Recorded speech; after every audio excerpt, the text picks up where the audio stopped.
Welcome back to the Team to Beat Miami Heat podcast, your one-stop shop for daily Miami Heat content. My name is Amir. Before we get into today's episode, I just want to thank everybody for supporting the channel. If you guys are interested in learning more about Miami Heat updates and general NBA updates, then if you guys subscribe to the channel, that would mean a lot to me. So thank you so much for the support. So last night was very interesting. So the Phoenix Suns ended up trading their 2031 draft pick to the Utah Jazz for 3 first-round picks. That 2031 draft pick has been hyped up and has been propped up as a really high valuable asset and draft capital for a few reasons. They think it's going to be worthwhile because Kevin Durant would be retired and Devin Booker in 6-7 years from now would be 35, 36 years old, so possibly at the end of his career. And so the assumption is the Suns are not going to be good, and that's going to be a high-level draft pick. But also, there's no determination or we can't predict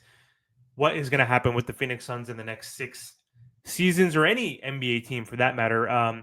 Things change. The landscape of the NBA changes. Teams draft game-changing players. The Miami Heat drafted Dwayne Wade, and they won a championship in his 3rd season.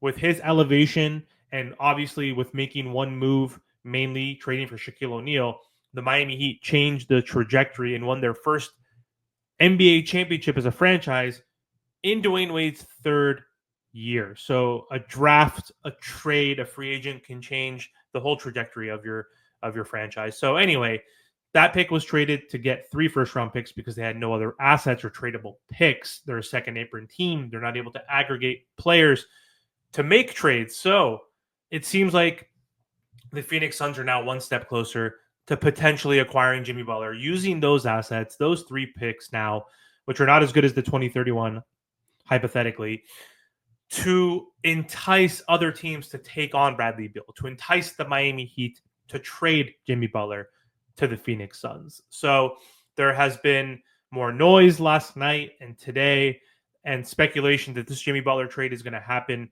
within the next 24 to 72 hours. It depends how complex this trade is going to be, depending on how many teams are going to be involved. I've heard it could be 3 to 5 teams. The more teams you have involved, the longer it could take, the more complicated it can be. And it's getting interesting right now. And it seems like Jimmy Butler played his last game in a Miami Heat uniform, which I thought would have been his last game, would have been the game against the Pacers when he requested a trade and then got suspended. I didn't think he was going to come back, honestly. And you could see the vibes are not good. Jimmy clearly does not want to be here. He is not playing full throttle. He's not trying 100%. He's not celebrating with his teammates. He's sitting there. He's quiet. It's been a distraction, and they need to trade him sooner than later. And I can't imagine the Miami Heat putting up with him for 41 more games after or however many games there are after the trade deadline. So it's seeming like a trade could happen. And there's been reports of new teams that could be involved. The Bucks have come out, and they potentially could be that team that does acquire Bradley Beal. So Bradley Beal, apparently there was a report by someone that said Bradley Beal would waive his no trade clause if he went to a playoff team. I think the Bucks would be one of those teams.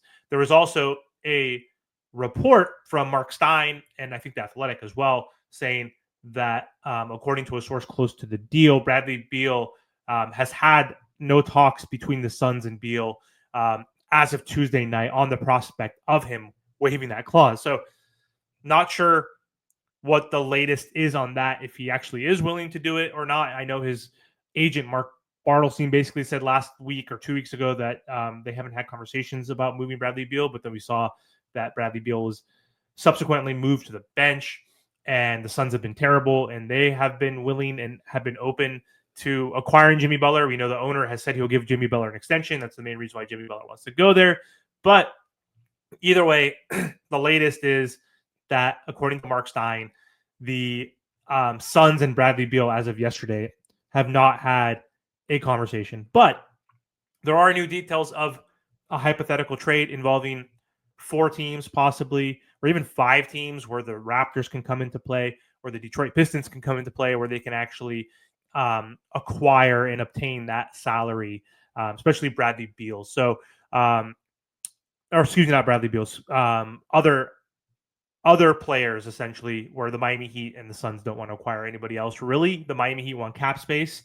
So there is speculation the Miami Heat could get Khris Middleton from the Bucks as a centerpiece. He'll be an expiring contract next season, making 34 million. He's pretty washed at this point, but at this point, they want someone who could kind of contribute in the rotation, who's going to expire next year. Bobby Portis, 29 years old, playing pretty good, 13 points, 8 rebounds per game. Someone who's been tied to the Miami Heat. He's making like 13 million. He's an expiring contract. So it looks like they're saying that he could get 1 first-round pick, Middleton, Bobby Portis, and then the Bucks would receive Bradley Beal, another first-round pick from the Suns. Suns would get Jimmy Butler. Pistons would have to come in, though, if they want the Bucks to be able to acquire Bradley Beal. They would have to trade Pat Connaughton and a few other pieces, and they would probably get compensated a first-round pick from the Suns as well to make that happen, so that the Bucks, who are also second apron team, can actually aggregate trades. Because right now the Suns and the Bucks cannot aggregate any trades at all. So it looks like the Jimmy Butler era is going to end soon, and it looks like the catalyst to that was, again, the Phoenix Suns trading 3 picks trading their 1 pick to the Utah Jazz for 3 picks. And so now they're going to be able to maneuver that, give the Miami Heat maybe 2 first-round picks, give the Bucks 1 pick, the Heat 1 pick, and that 3rd team, the Raptors, or that 4th team, the Pistons, whoever it may be. So there could be a lot of permutations. The Miami Heat could get a Bruce Brown, perhaps, and a Middleton. I'm not entirely sure what it's going to look like, but it does look like Jimmy Butler might have played his last game in a Miami Heat uniform. The Miami Heat play the Bucks on Thursday, so today's a travel day. Will Jimmy Butler be flying with the Miami Heat tonight or not? That is going to be indicative of this trade. Are the Miami Heat going to want to also play Jimmy Butler if a trade is imminent and risk him getting hurt? Because if he gets hurt, they're not going to be able to trade him. And so that's probably why Jimmy hasn't been playing as hard. He's probably not trying to get hurt as well. The Heat have sat him out in a couple fourth quarters, due to blowouts perhaps. But if you're the Miami Heat, do you want to play Jimmy Butler? Do you want to risk him getting hurt? I don't think you want to risk him getting hurt if you need to move him, which I think the Miami Heat clearly want to move Jimmy Butler. So anyway, this is a fluid situation. The Bucks could be involved. The Bulls, I've heard, could be involved as well, where Levine might go to the Bucks instead of Bradley Beal. There could be so many different permutations. We'll see what happens, but as I will keep you guys posted as I hear new information, and I will create more videos to provide my perspective. But anyway, thanks for watching, and don't forget to subscribe to the channel.